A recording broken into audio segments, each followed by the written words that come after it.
Namaste again. Delighted to be with you again today. Today is the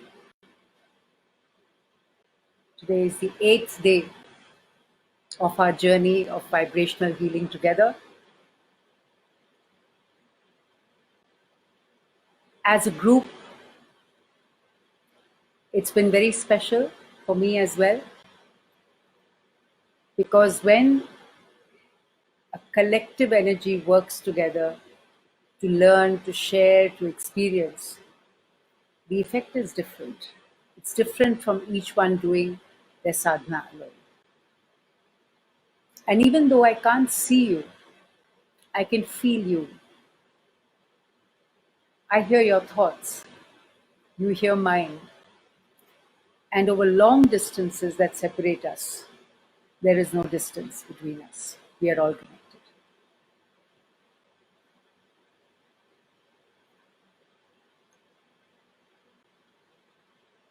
We've covered various sessions. I won't go through all of them, except to just say that in each session, we have introduced different ideas, different experiences of the world of vibrations, of vibrational healing, of nads, of vibrations as shaktis within us, around us, of the tools that we have within ourselves, the vibrational tools that we have within ourselves to change our consciousness, to align ourselves, to heal conditions within ourselves, and also to influence our environment. So today we'll go one step further. Today we will go further into something we've already touched upon. We will go into one of the basic practices of Sri Vidya. Sri Vidya is the science of the body of the universe as the Sri Yantra, which is also called the body of the divine Shakti, which is also called the body of all creation and also holographically our own body. So that whole Sri Yantra is mapped onto our own body in 9 avarnas or 9 levels. And this is what it looks like.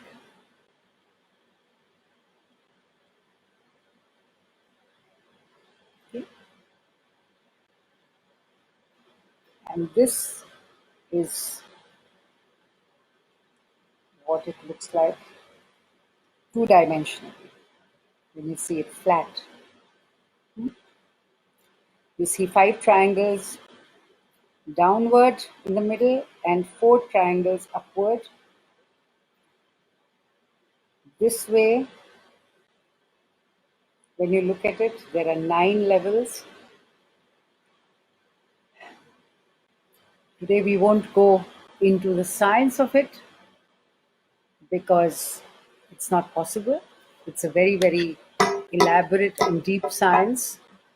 But I just wanted to show you what it looks like, the Sri Yantra. It's a huge body of the study of human vibrations or universal vibrations. It's an amazing journey into the world of sound, into the world of bejas, into the world of mudras, into the world of visualizations. Interestingly, the whole science, which is a very, very deep science, is woven into a conversation between Shiva and Shakti, Shiva and Parvati also, where Shiva is passing on all the secrets of visualization, all the secrets of mudras, all the secrets of sound to Parvati as something gupt, something not to be given ordinarily to anybody. But giving these secrets, he says, this, if you do this, this happens. If you do this, this happens. So the whole science and technology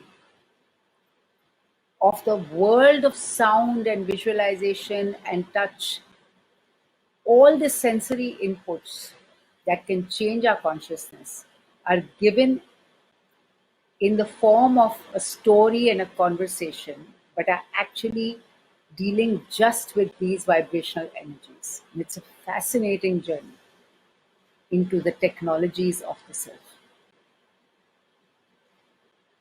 So today, I'm going to introduce what I promised yesterday, the visualization, a visualization which is called Nyasa. So I'm just seeing if there are any questions. So I would encourage you not to ask questions right now till I finish giving you a little introduction on what I'm going to teach you right now. What is Nyasa? Nyasa is cleansing. When we say there are nyasas, there's a whole body of sounds or practices, sounds with movements, with visualization, which actually cleanse you from inside. So in various practices in Indian culture, there are nyasas, and particularly in the Shakti practices, we use Beej Mantras, visualizations, mudras, etc. to cleanse from within. So today I'm going to do one of my favorite nyasas with you. Nyas. Huh? Talking in English, so it's becoming nyasas, but it's nyas. I'm going to do a nyas with you. And it's called Amad Nyas. A-M-R. Amad Nyas. Huh? In English, we can spell it as A-M-A-D-H. Amad. I'm going to write it for you.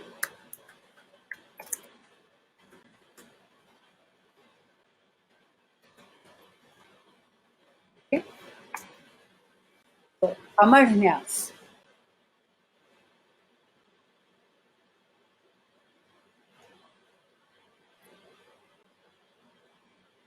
Amar Nyas directs us to concentrate in different parts of our head, face, and neck, and through that nourish the entire being. And my guru, from whom I learned this, told me, there was a shlok, that when you do the Amar Nyas, you get, of course, you get cleansed, but you also get Kirti Kanti. You get great fame, and you also get the ultimate glow of life. But I'll tell you what my experience is with Amarnyas. When I did it continuously for some time, I actually felt the cells of my face changing, opening up, glowing, bright. I actually, after some time, found my facial muscles changing, the cells of my face changing. So let's see how we feel today when we do it. There is a little disadvantage that I found over the last few sessions is that when I'm chanting, you cannot hear the humming sound at the end of the chant. The mic is not taking the humming sound at the end. It sounds like as if it's silent, but the humming sound or the sound of the bindu is important when you chant also.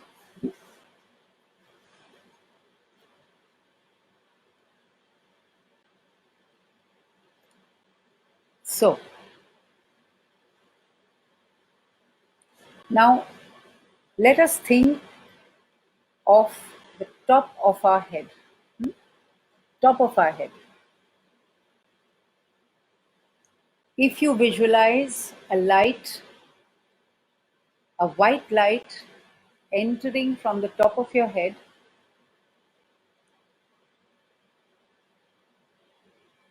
I'm not going to ask you to imagine the goddess. In Sri Vidya, normally they ask you also to imagine different goddesses as you go in, but I'm just going to ask you to imagine the light, white light, the descent of white light with the sound of Om from the middle of your Sahasrara chakra.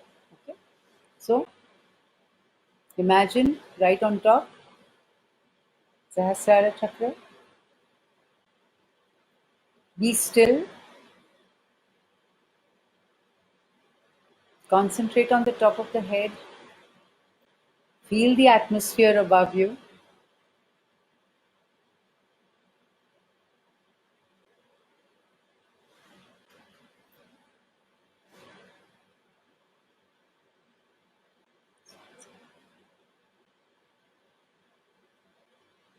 I'm going to give you the support of the Tanpura.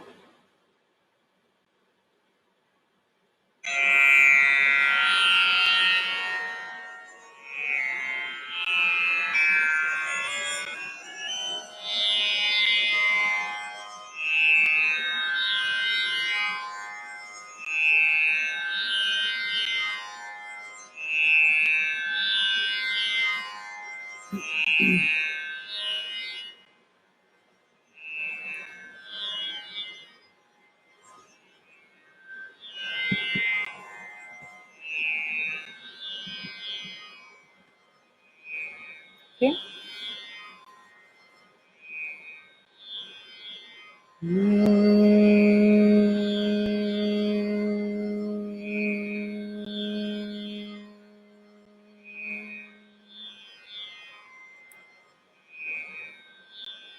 Sahasrara chakra.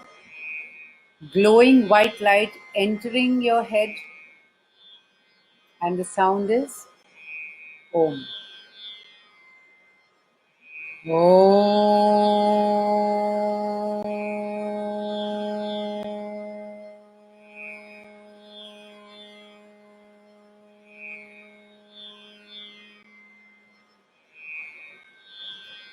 Chant again with me 3 times.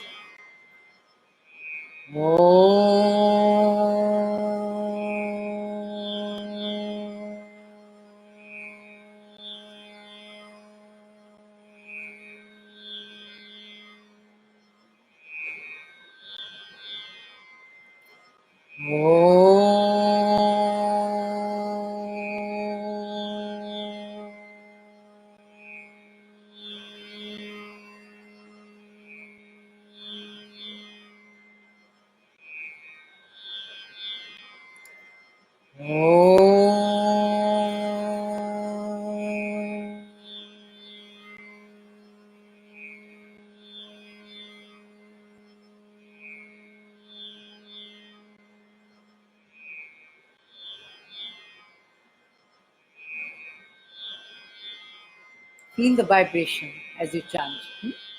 Take deep breaths and feel the vibration. And then we come to the middle of your forehead.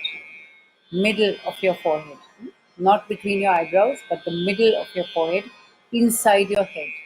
So feel a bright orangish light. A bright orangish light inside your head. Inside your head. Bright orangish light. Imagine a bright orangish light inside your head, and the sound is Hreem. H-R-E-E-M. Hreem with a bindu. Hr. It should be done with force. Hr, like that. Hreem.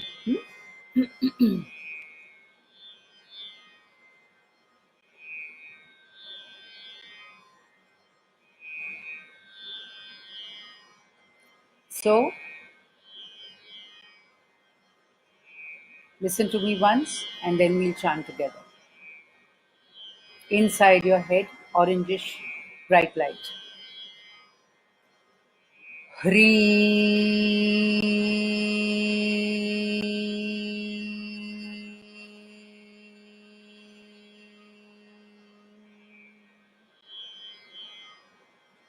And together.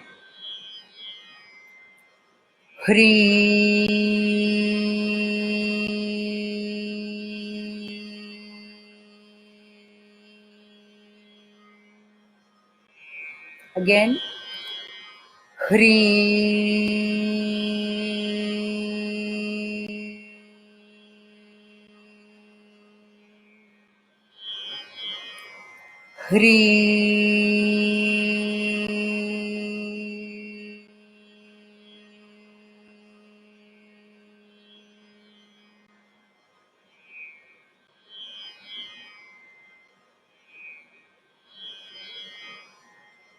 Now you have to feel your eyes one at a time. Can you hear me clearly?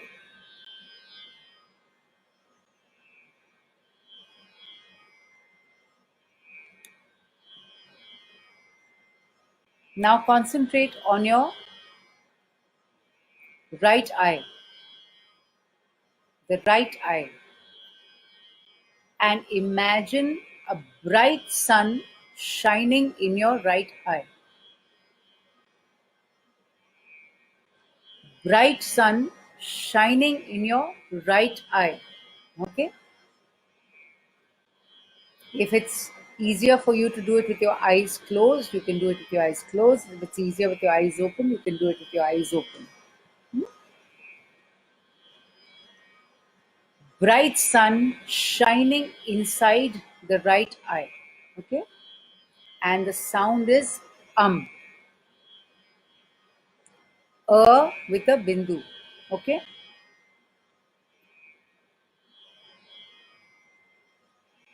So listen to me once and then we'll repeat it thrice. Bright sun in the right eye.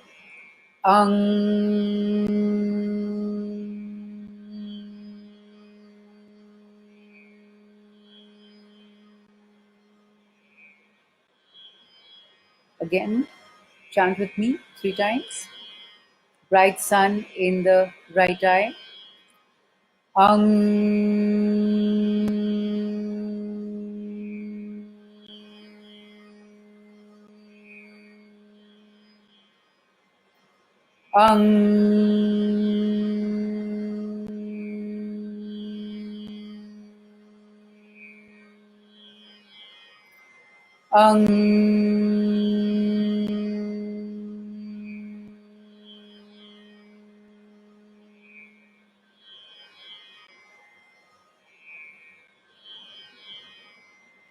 Okay?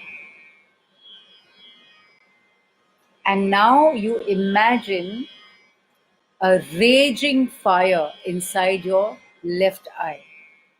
A raging fire inside your left eye. Imagine a raging fire. And the sound is ah.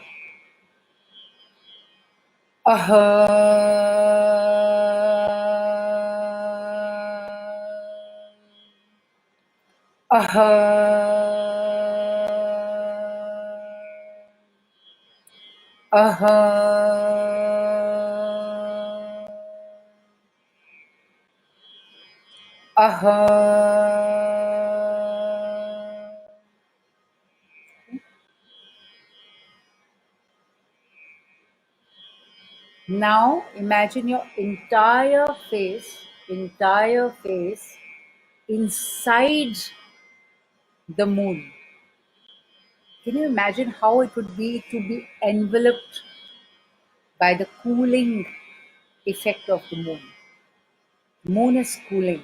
So imagine your whole face inside the moon, bathed by the moon, inside the moon. And the sound is thum, thum. THAM, hard T, thumb. So imagine your entire face inside the moon, and the sound is thum.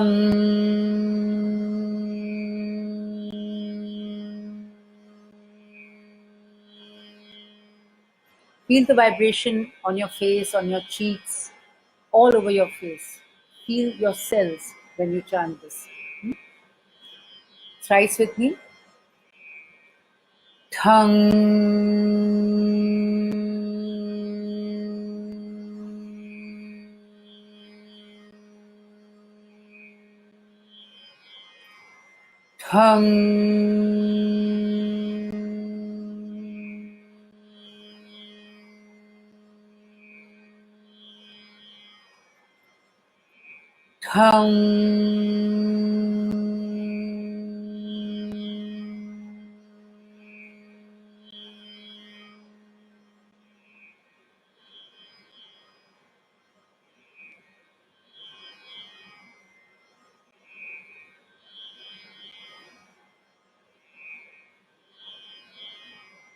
Now we come down to our tongue. So they say Mahalakshmi resides on your tongue. And the sound is Shreem. So feel the golden nectar, Amritam, Amritam, non-mortality. Amritam also means nectar, it also means Amritam, non-mortality, immortality. So the golden nectar of immortality, the golden light, the golden divine light you feel on your tongue. In Sri Vidya, they say, imagine the rays and the nectar from the golden feet of the Divine Mother. So imagine if the universe was fed by the golden feet, the rays coming out from the golden feet. You actually feel the golden nectar from the golden feet on your tongue. On your tongue. So imagine on top of your tongue the golden nectar, and we will chant imagining the golden nectar on the tongue, Shreem. Shri.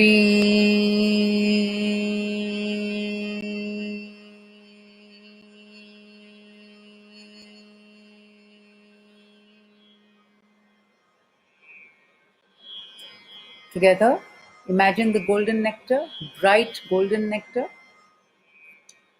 Shri.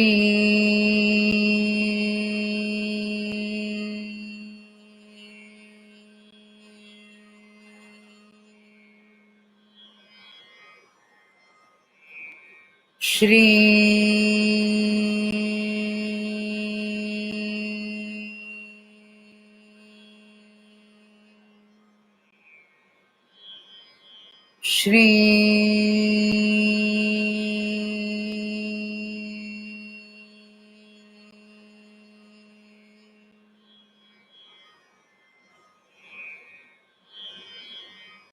You feel the nectar?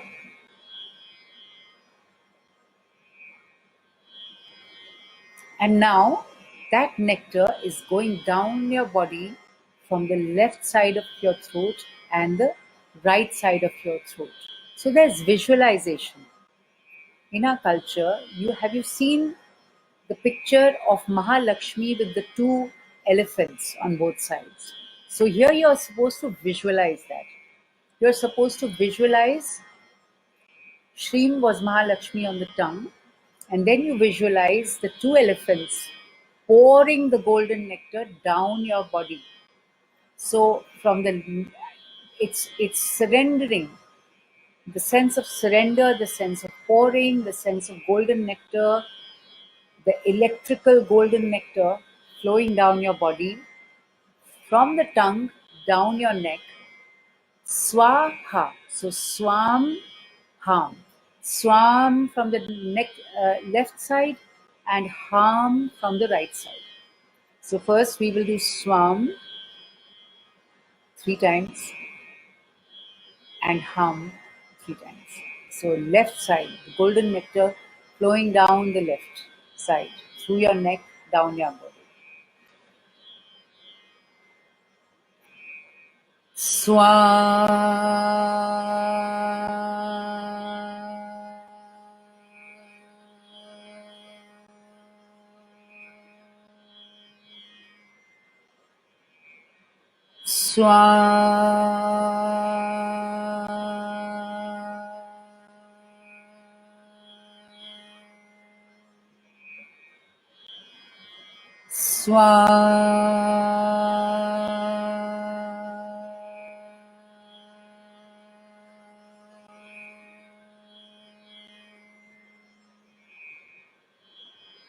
And now the right side, the golden nectar flowing down the right side, down your neck and through your body.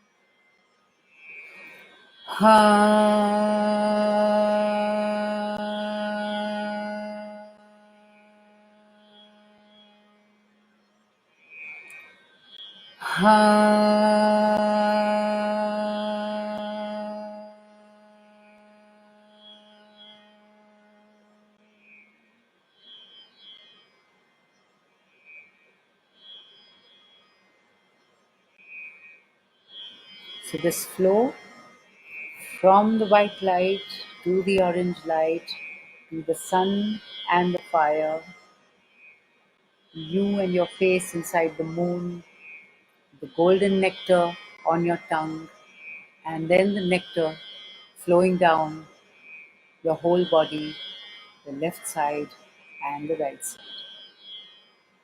That is Amar Nyasa.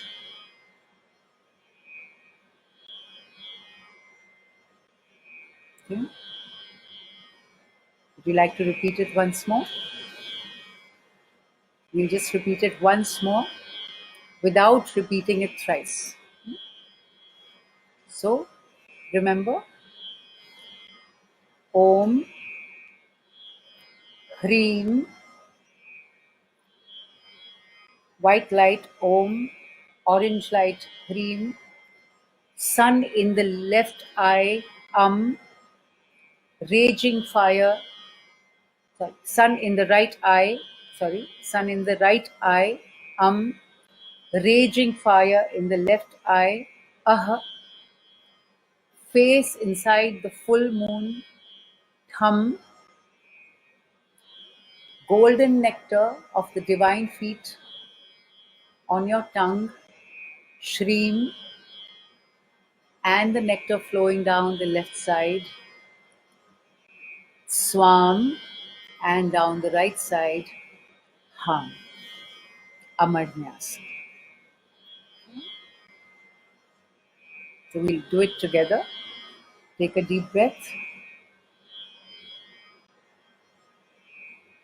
White light on top of the head, Om.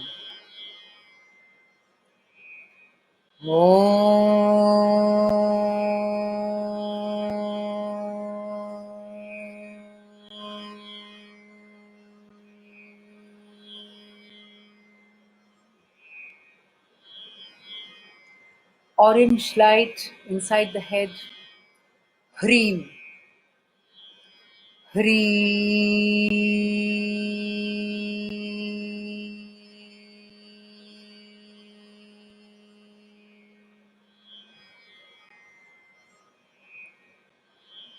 Bright shining sun in the right eye, Ang.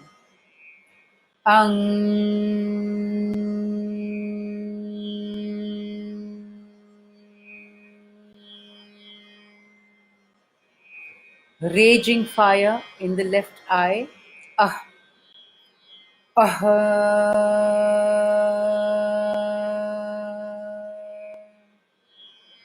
entire face inside the full moon.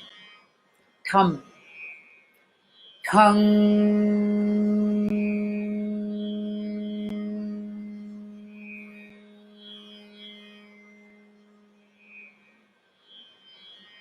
Golden nectar on your tongue. Shreem.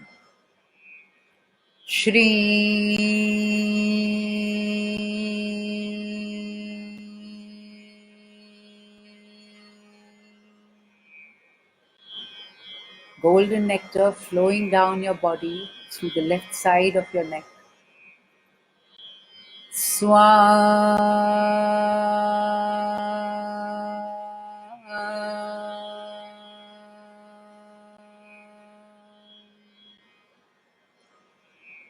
And golden nectar flowing down the right side of your neck through your body.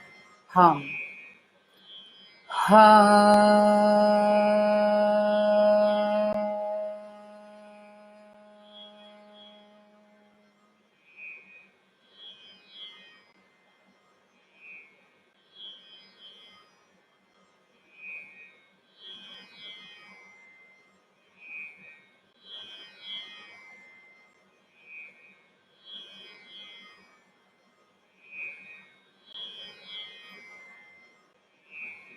So this is one of the Shakti practices, Amar Nyasa, a cleansing mantra which is made up of beejas. These are all seed sounds, as you can see. So this combination of seed sounds is a cleansing, purification mantra which does more than just cleansing your body and your emotions and your mind. It energizes you, it empowers you. It's extremely, extremely special.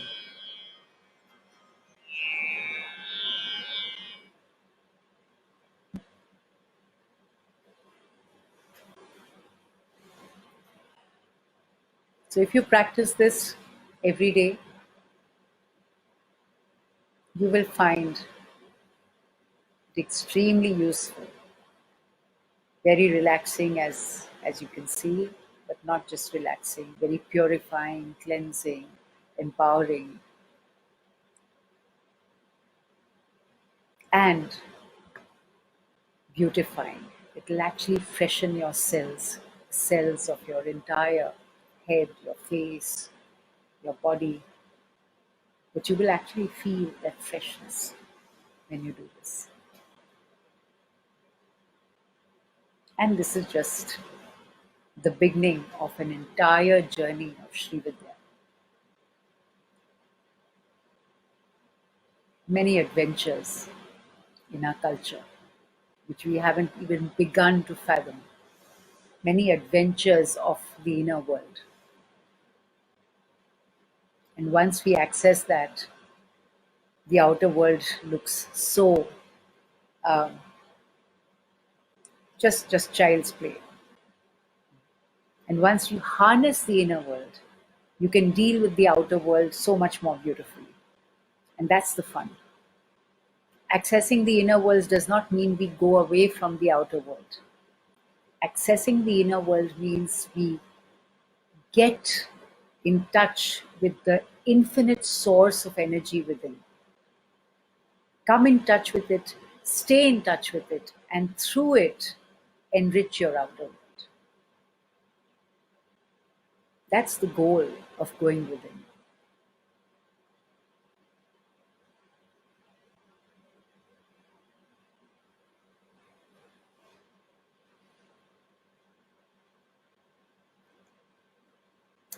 So,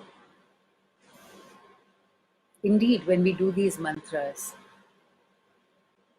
we don't just change psychologically or mentally or emotionally. We change physiologically. Our cells regenerate. On every level we change.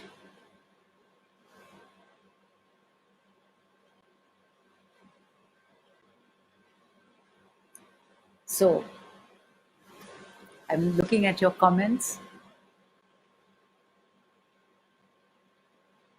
So it's not a concept. Anil says, I haven't heard this concept before. It's a practice. It's an age-old practice of Sri Vidya. It is still practiced a lot in South India. People have started practicing it. I mean, of course, it is a part of Kashmir Shaivism, this whole practice of Beejas and Nyas, and it's right. It was there in Kashmir uh, hugely as Kashmir Shaivism. It is part. Beej Mantras are part of Sri Vidya in the south. So the whole science of Beejas exists both in the extreme north and in the extreme south. Now practiced much more in the south, but it's a very, very old practice. It's not a concept. It's a practice. It's a science. It's a technology of consciousness.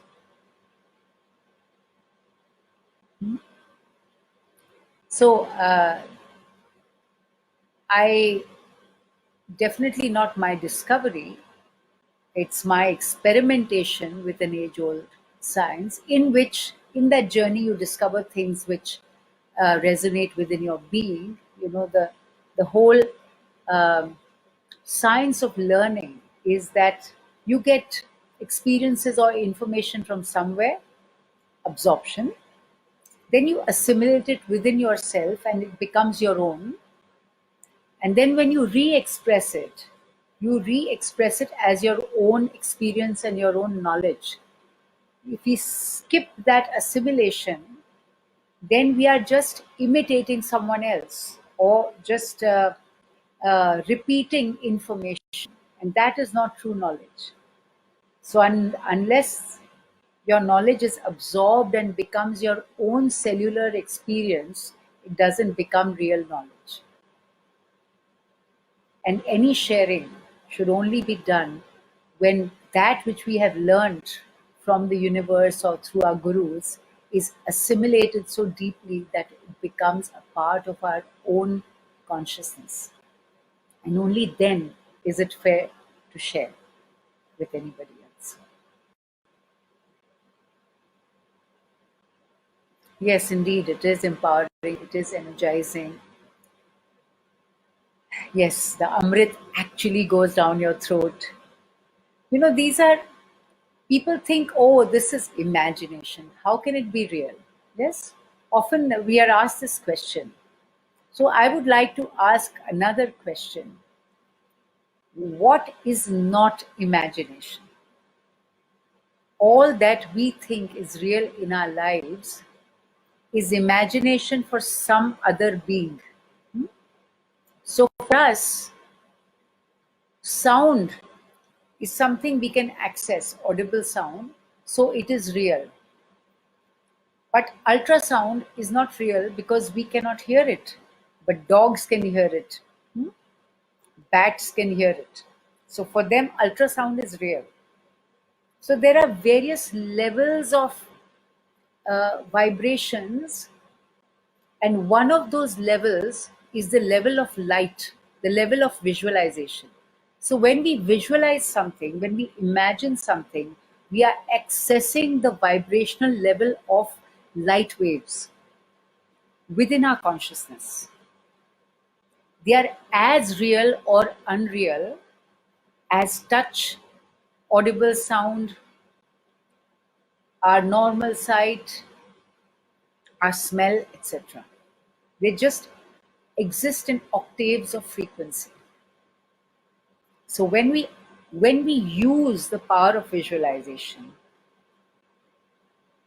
when we use any vibrational tool through our intent and through our mind, it is far, far, far more forceful and effective inside our body than any outer sensory movement or practice.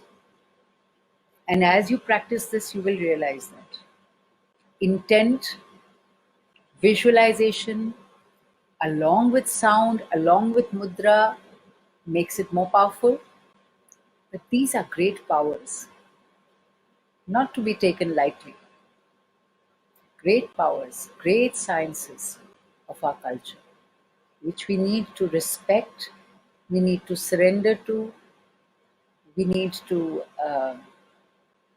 approach these practices with great humility to, to feel the real benefit of it, to really obtain the benefit of these practices. And not for ourselves, but for all humanity. Okay? So is there any class for the same? Yes, many classes. There's a whole, we've done week-long workshops on, Shakti practices, on the science of the Sri Yantra. Just last year, I did a 1 week workshop on this, and each day was 7 hours. So you can imagine. And even then, we learned we could only give some of the practices. It's a lifelong journey, but really worth it. So, any other quick question? We need to. Any classes in Kolkata? What about after tomorrow? Well, let's reach tomorrow. Tomorrow is our last day in this 9-day journey together. Uh, uh, I don't organize classes myself. If somebody wants to organize workshops, then we can organize in any city, anywhere. But it has to be initiated by people living in that city or area. We can organize courses, we can organize talks, we can organize workshops. Yes. Okay. And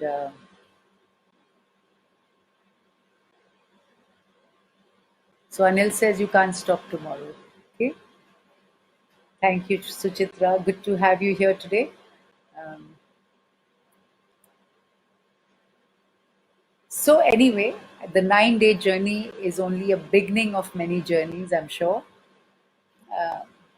We are not, like I said earlier, we are not here together by chance or coincidence. We are here by a greater design, a greater vibrational design in the universe. And I'm delighted that we could share so many things. Tomorrow will be the last day. And I hope we will experience our own sense of infinity tomorrow together. Yes, we can. Jaipur, I go to Rajasthan often. We can have a class in Jaipur. Yes, we can. Anywhere. Yeah. And as instructed earlier, if you want to keep receiving notifications of our sessions in the future, please like the FOMO page so that they can keep sending you notifications, and click on receive alerts or notifications so that you keep receiving them. And with that, we come to the end of this session today and look forward to seeing you at 10 p.m. tomorrow.